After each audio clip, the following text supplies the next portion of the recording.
One of the things about social is that we give God the opportunity to wreck our regularly scheduled program. And that's what he's doing right now. He's just in the room. As the worship team was singing that song, is he worthy? Is he worthy? I was thinking about the power of the lyrics of that song. The power of the lyrics of that song doesn't happen when it crescendos and says Jesus is worthy. I think the power of the lyrics is when it asks the question, is he worthy? That is a question that is personal. That's a question that demands a response from all of us here today. Is he worthy? Is Jesus worthy? And if he is worthy, what is he worthy of? I think Christmas demands that we all answer that question. Is Jesus worthy? And what is he worthy of? Look, I don't know whether you came in here today and you don't even believe in God, whether you came in here today and you're in church all the time. It doesn't matter whether you're an atheist or you're a proud Sunday school alumnus. I think it's worth all of us asking the question today, is he worthy? And what is he worthy of? What is Jesus worthy of? What does he want from me? Because the reality is, the birth of Jesus changed the course and the trajectory of human history. It changed absolutely everything. I don't know whether you realize it or not, but every time you look at a calendar, every single time that you look at a date or you mark a date down, you are actually pointing to a reference point, and that reference point is Jesus Christ. You understand that when he was born, he changed history. As soon as he was born, he divided history into two. He split history between BC and AD, before Christ, and Anno Domini, which means the year of our Lord. That's what happened when he was born. Every time you look at an event on a calendar, every time you look at a specific date, you are actually pointing back to the day and the years when Jesus came from heaven to earth and put on human skin to feel what we feel and to go through what we go through. He was not just a good man, he was a God man, and he put on flesh. And he's asking, what is that worth to you? What is that worth to you? And today, I know you probably thought you were coming to see a Willy Wonka play. And you're wondering, where's his Jerry curl? And I thought I was just coming to be entertained, but I think God strategically orchestrated you here today so you could answer some questions and answer the question, is he worthy? What is he worth to you? To the wise men, he was worth traveling for miles and for months and finding him and bringing gifts of gold, frankincense, and myrrh. To the blue-collared shepherds who weren't balling, they couldn't afford myrrh and gold and frankincense. But yet, he was worth it to leave their flocks and to come and worship before him. To Mary and Joseph, he was worth having their engagement and their wedding plans wrecked, to have their reputation ruined and have people talking about them on the blog and on the comment section. He was worth them running for their lives to Egypt, being refugees. He was worth all of that. And the question is he worthy? What is he worth to you today? I don't really have a sermon today. I'm not preaching, I'm just talking, so don't count this as a message. But if I did have a sermon, I would I would title this sermon, Christmas Questions. Christmas Questions. I think Christmas demands that you start asking questions. You've been asking questions this Christmas? Come on, I'm talking about maybe not even spiritual questions. Questions like, who's coming to the house? And when they leaving? Questions like, what are we gonna get the kids? And what are you getting me? Questions like, what time is the holiday staff party? And do we have to go? And questions like, am I getting a bonus? Questions like, what child is this? Questions like, Mary, did you know? Christmas demands that we ask some questions, and I'm not gonna be before you long. In fact, I'm gonna be before you for 10 minutes and 28 seconds because I want us to worship some more and just adore him. But I do want us to look at 3 questions that the Christmas story demands that we ask. 3 questions that the Christmas story demands that we look at and that we ask. The first question is this: when does God show up? When does God show up? I want you to look at a neighbor that you hadn't talked to all service, get in their face and get in their personal space and say, neighbor, you know I can see you, right? Come on, look at your neighbor and say, neighbor, I got a question. When does God show up? Look at the neighbor you ignored and look at them in their face and say, other neighbor, you're my second option. But I got a question for you. When does God show up? That is a good question. And in order to answer that question, you got to go to a part in the Bible that I've never heard anybody preach from. It's a page in your Bible that preachers skip, and yet it's a powerful page. To answer the question, when does God show up? You got to go to this page. Excuse me, y'all give me a moment. I should have had this marked. Let me see. Okay. Let me see if I can find. Yeah, there it is. It's this page right here.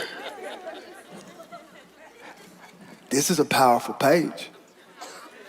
Nobody ever talks about the page in the middle that separates the Old Testament from the New Testament.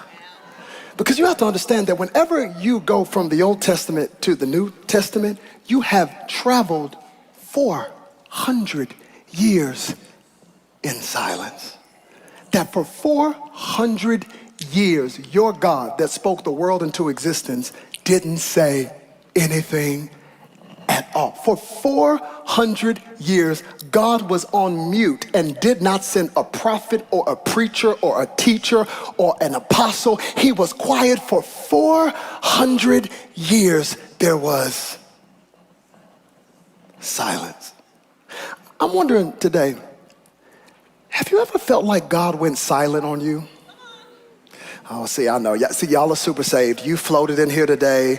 You had communion for breakfast. I know. God speaks to you all the time. God told you what socks to wear. He told you what cereal to have this morning. I'm not talking to those of you who God speaks to you all the time. I'm wondering if there's anybody in here that knows what it's like for God to go silent on you, for you to be crying out to God, for you to be worshiping, mess up all that Mary Kay and Mac makeup, have snot going this way, mascara going the other way, went on a 20-day fast, did keto, put left foot up, right foot up, did the hokey pokey, all kinds of praise, and to have God say absolutely nothing. What do you do when God goes silent? What do you do when you're living out the Christmas song, A Silent Night?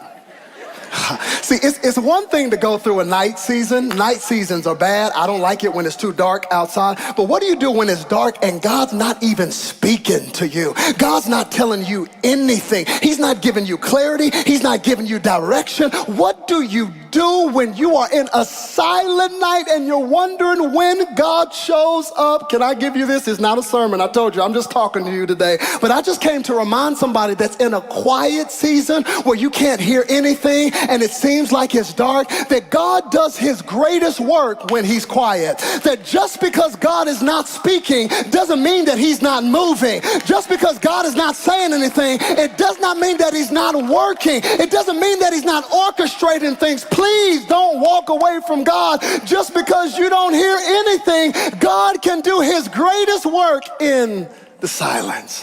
When does God show up? He shows up in the silence. He shows up in the quiet moments. No wonder when he gets ready to make the greatest announcement that will change the course of history, he says, I gotta go quiet first so you can get the power of what I'm about to do. Oh, come on, you must not have never made an announcement before. You know, anytime you're getting ready to make an announcement, the first thing you have to do is get your audience attention. You're about to tell them you're having a baby. You're about to tell them some good news. And you say, shh. Hey, guys, listen. Shh. And once you have their attention, then you give the announcement. And how many of you know, just because it got quiet before the announcement, that is not a Blues Clue for the audience to walk away. That's actually a clue for them to lean in. So I'm talking to somebody that feels like it's gotten quiet and you're about to walk away from God. I'm telling you, you're gonna miss out on the greatest announcement of your life. Because announcements are only as powerful as the attention that you have of your audience. So no wonder God went silent before he got ready to speak. When does God show up? He shows up when you get quiet. I came to tell somebody, don't let the busyness of this holiday season or the noise in your life make you miss out on what God is trying to speak. God's silence is never his absence. His hiddenness is never his impotence. He often does his greatest work and shows up when it gets quiet. Some of you, the greatest thing you can do on this holiday season is to get off of social media and actually be present and engaged with the people that are there in your life and get quiet. Some of you, God will speak to you and give you direction, but your life is too noisy and you can't hear. But God shows up when you get quiet. Ooh, I'm a living witness. The other day, I was expecting a package from Amazon, and they sent me the notification that it was there. It was there. And then I said, oh, hold up.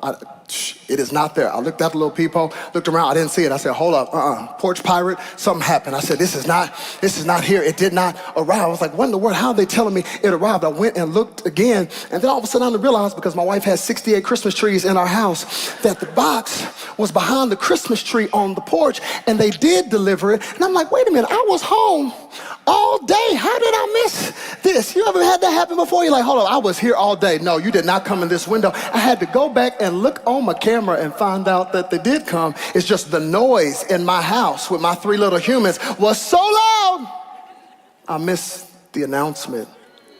I wonder what you're missing out on. And maybe you're frustrated and mad. And God's saying, I did deliver and I will deliver, but you don't understand that I show up when you shut up. When you get quiet, I'll speak. The second question I want us to look at is after the blank page. After the blank page, you would think that the first announcement in the Gospel of Matthew would be, here comes Jesus. He's here. The promise you've been waiting for has arrived, but that's not what Matthew chapter 1 verse 1 says. Look at what Matthew chapter 1 verse 1 says. It says, the family tree of Jesus Christ, David's son, Abraham's son. Hold up. I've been pausing for 400 years, waiting to get an announcement. And instead of just telling me that Jesus has arrived, you got the nerve to tell me about Jesus' family tree? See, if you've been in church for a while, you know that in Matthew chapter 1, whenever you get there, you read maybe that first verse, and then you skip the next 17 verses. And you go straight to verse number 18, okay? All the people that are laughing, those are the church people right there. Some of y'all ain't read the Bible, that's cool, you're still welcome here. Anyway, but all the church people are laughing because they know I don't care how spiritual you are. You know you skip that list of baby daddy after baby daddy after baby daddy after baby daddy. Come on, all names that sound like diseases and Amnon and salmon, all them fishy, crazy names that are in the Bible. You skip all of that and you go straight to verse number 18 because you say all those lists of names and so-and-so begat so-and-so has nothing to do with me. Let me just go to the gift that's in verse number 18 and skip the list. And I just want to pause on this sermon, it's just a talk, and tell you, please don't ever skip those names again. In fact, do me a favor. When you're having your eggnog and you by the fire today, go back and just start reading all those names. Even if you can't pronounce it, just fake it and just say something. Read those names because those names are actually the wrapping paper that precedes the gift that is Jesus. And you know, whenever you're about to give somebody a gift, you better wrap that gift in some wrapping paper. I want to talk to a brother right now who's thinking that your gift is so good you don't have to wrap it. I'm telling you, you better find somebody to wrap that gift because the wrapping paper is just as important. Yes, the gift is powerful, but you need some wrapping paper on that gift. Now, the wrapping paper is not the gift, it's the gift that matters, but the wrapping paper is still important. And that list of names, that genealogy, is the wrapping paper of the greatest gift. His name is Jesus that we were all waiting for. Don't miss the wrapping paper. Ooh, I'm telling you, the wrapping paper is not the gift. The gift is what's important, not the wrapping paper, but you still need some wrapping paper. In fact, let me just pause right there and tell somebody who's single, ooh. Yes, the wrapping paper is important, but it ain't that important. You better look at the gift, what's on the inside too. Don't let the wrapping paper jack you up. I've seen some gifts, got some good wrapping paper, and the wrapping paper was just camouflage for the cheap gift that they got. I would rather have some raggedy wrapping paper and a good gift. That's just for the single folk. Some of y'all enamored with wrapping paper, and there is no gift. There is no substance. But the list of names, all the names you skip, that's the wrapping paper. Do you know the jacked up names that are on that list? Do you know the crazy people that are in Jesus' family? You thought your family was crazy. You better look at the family tree of Jesus. If I had time, if this wasn't just a talk, I'm telling you, if this was a sermon, I would break down some of those names for you. You understand, in that culture, a genealogy, it was your resume. A genealogy mattered to Jewish people. This is why Matthew, who's writing to a Jewish audience, takes the time to list all those baby daddies, because he knew that whenever you got ready to put your best foot forward, you put the list of names of people in your family that were prestigious, people in your family that had power.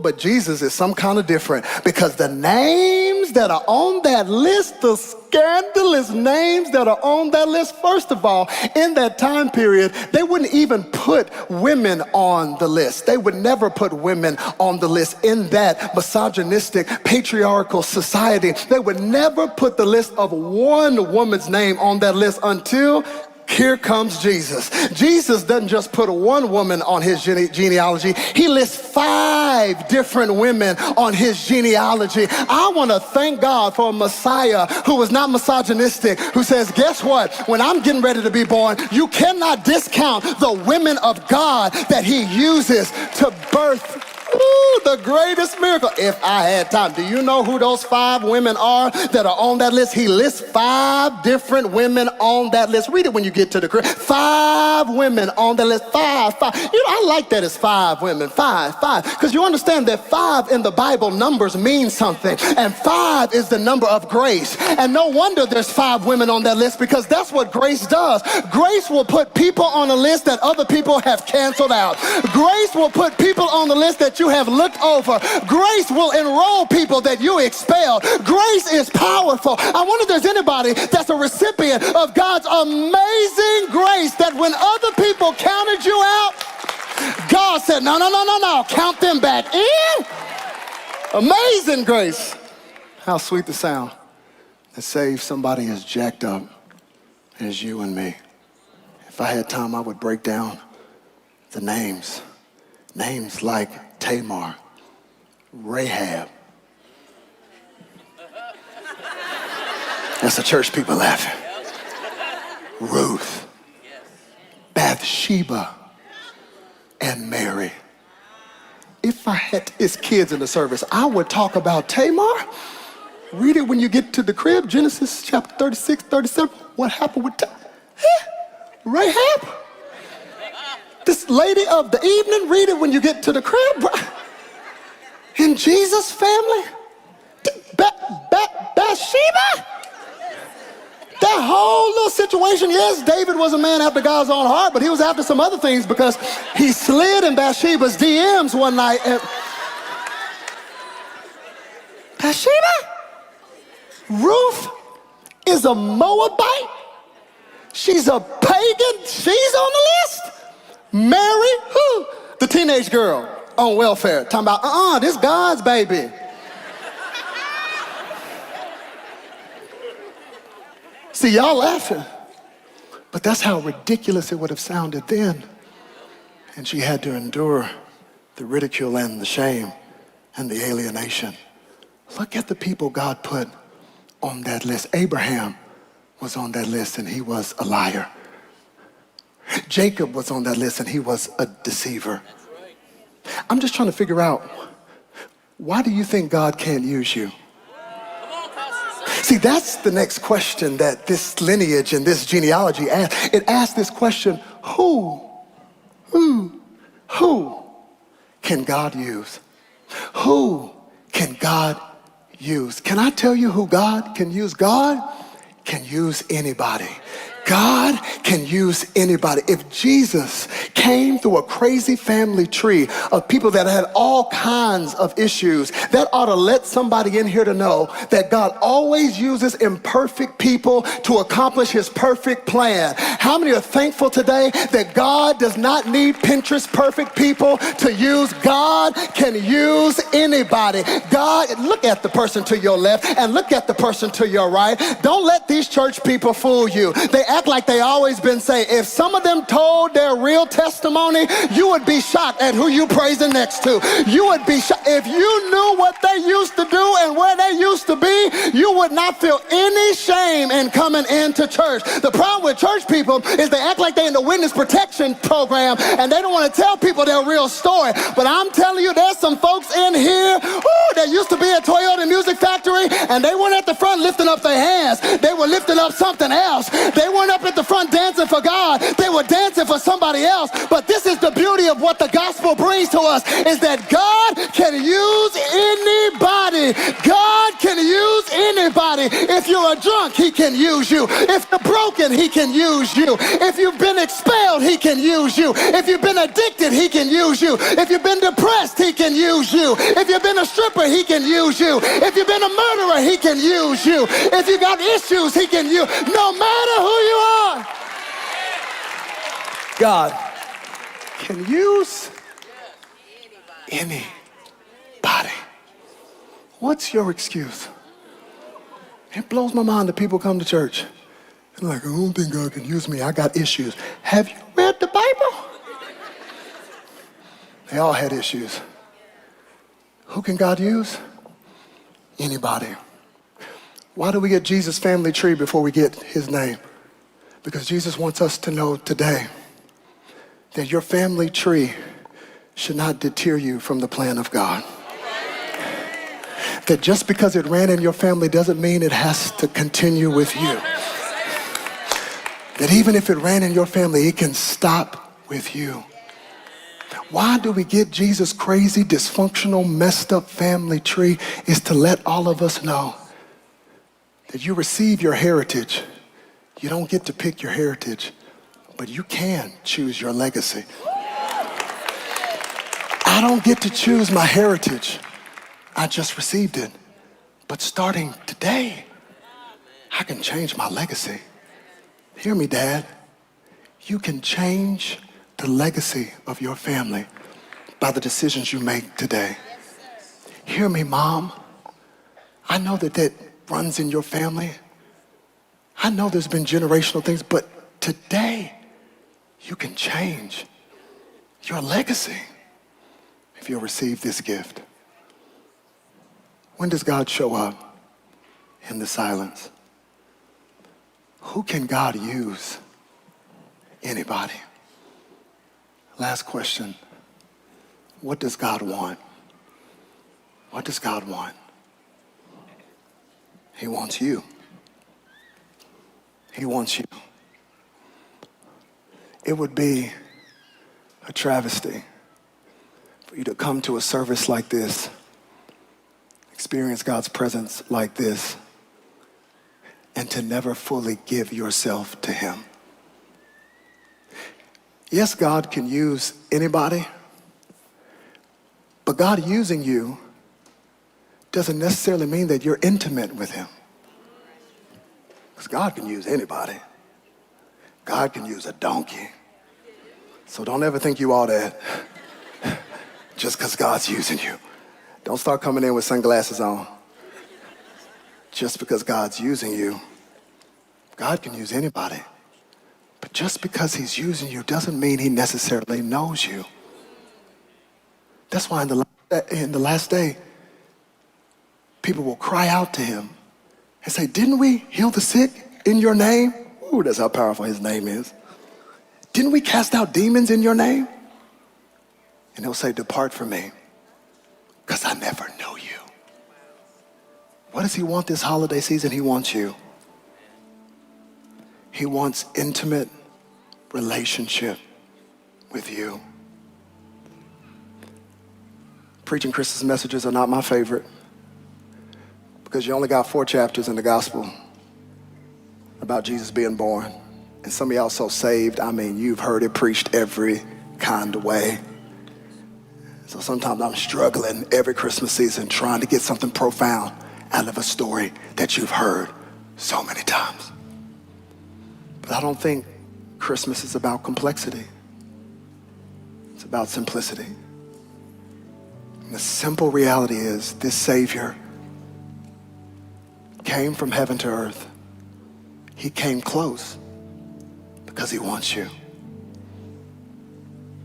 For God so loved the world that he gave his only begotten Son, that whosoever, that's you, with all your issues, stop thinking you got to clean yourself up to come to him. You just come to him just as you are. He wants you.